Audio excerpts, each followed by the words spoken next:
Welcome to today's Explainer. We are jumping right into something I absolutely love talking about, how a little bit of cleverness and a well-timed sense of humor can solve the most stubborn problems. Today, we're exploring a fantastic historical story, specifically looking at Chapter 1, The Wit That Won Hearts. And we're going to cover everything from this chapter, stepping back in time to see exactly how a sharp mind can untangle a seriously complicated royal knot. Okay, let's take a quick look at the agenda. We're going to hit 5 main points today. Exploring wit and wisdom, the Golden Era, a royal misunderstanding, Tenali Rama's strategy, and finally, the witty resolution. Right, let's get into it. Section 1, Exploring Wit and Wisdom. Before we actually meet our historical figures, let's do a quick mental warm-up. Wit is all about sharp, incredibly fast intelligence. So to activate that part of our brains, here's a classic riddle straight from our source text. I want you to genuinely think about this for a second. What is always in front of you, but can't be seen? Take a moment and lock in your guess. It's the future. Did you get it? Well, riddles like this are fantastic because they literally force us to stop thinking so literally. They prime our brains for lateral thinking. It's like a mental puzzle that forces you to look at problems from completely different angles, which is exactly the kind of outside-the-box thinking we're going to see in today's story. Because when we talk about wit, we aren't just talking about, telling jokes. It's the whole shebang. A truly witty person combines several really powerful traits. They're wise and clever, sure, but they're also deeply observant. They notice things about human nature. They're creative enough to see solutions that everyone else completely misses, and they have the confidence to actually pull them off. Keep these specific qualities in mind, because the legendary figure we're about to meet demonstrates every single one of them perfectly. Moving on to Section 2, the Golden Era. All right, let's travel back in time. Allow me to introduce the incredibly illustrious King Krishnadeva Raya. He ruled the Vijayanagara Empire from 1509 to 1529 CE. And we're talking about a monarch with immense power and wealth here. His empire was famous all over the world for its glory and cultural achievements. Now, what's really fascinating about the king's legacy is the sheer breadth of what he accomplished. He wasn't just a military powerhouse. He literally ushered in the golden era of the empire. He was a great patron of learning and the arts, an eminent warrior, a wise monarch, and even a highly gifted poet in his own right. He famously authored the epic Amuktamayada. But, here is the funny thing about history. Despite all that brilliance and absolute power, he was still just a human being. And like all of us, he was totally capable of getting into petty, interpersonal arguments. Which brings us to Section 3, a royal misunderstanding. So even the wisest rulers face moments of disharmony, right? But this particular moment of disharmony threatened the peace of the entire palace. Now, the king's court was famous for its 8 celebrated poets. One of them was the brilliant Tenali Ramakrishna, who was legendary for his quick wit. And boy, did the royal family need his help right now. You see, the king had gotten into a quarrel with his queen, Tirumalambo, and it was over a completely trivial matter, but he was so frustrated that he stopped speaking to her entirely. For weeks, he refused to even visit her. So his absence ended up casting this massive shadow over the palace, leaving the normally cheerful corridors feeling just completely quiet and forlorn. I think this vocabulary word perfectly captures the mood. The queen was distraught, extremely sad, deeply upset. She had tried absolutely everything to resolve the issue, but nothing was working.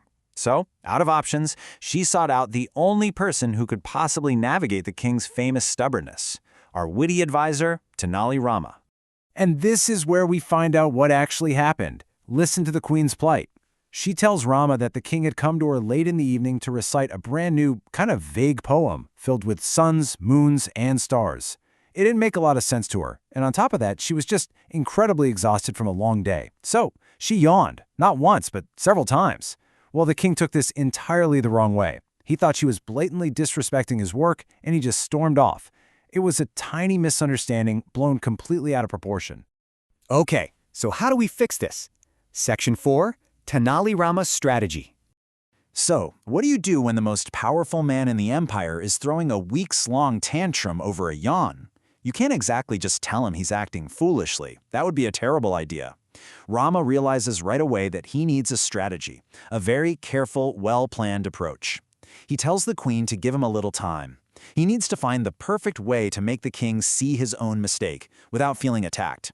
Basically, he needs to set a logical trap. Fast forward to the very next morning, and the royal court is absolutely bustling. It's an intricately decorated room, full of lively chatter about, of all things, improving paddy cultivation. Ministers are debating irrigation and manure. And amidst all this serious agricultural talk, Tenali Rama is just standing quietly at the edge of the court, observing everything with this amused little smile. The tension from the king's quarrel is still hanging in the air. And then, Rama makes his move.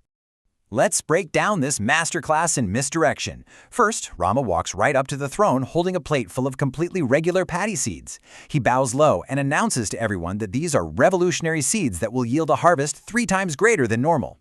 Well, instantly the court erupts in whispers. One courtier loudly asks if they're magic seeds that grow without water, and snickers ripple through the room.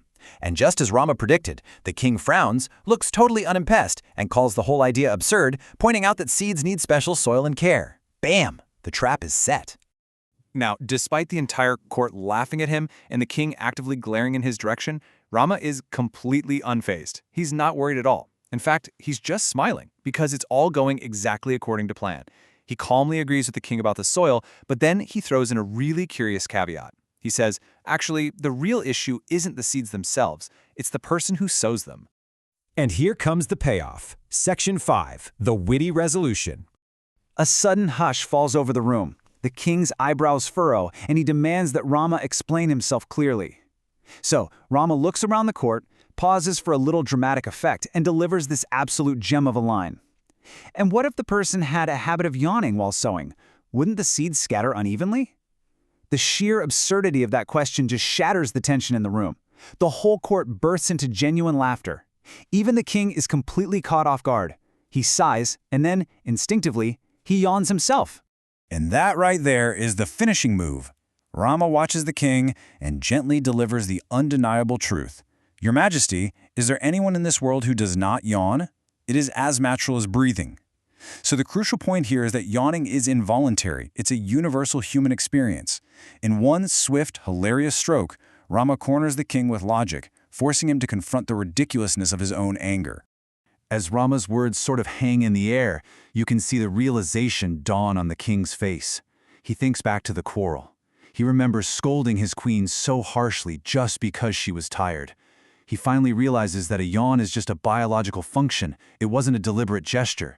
She wasn't trying to express some negative meaning or disrespect his poem.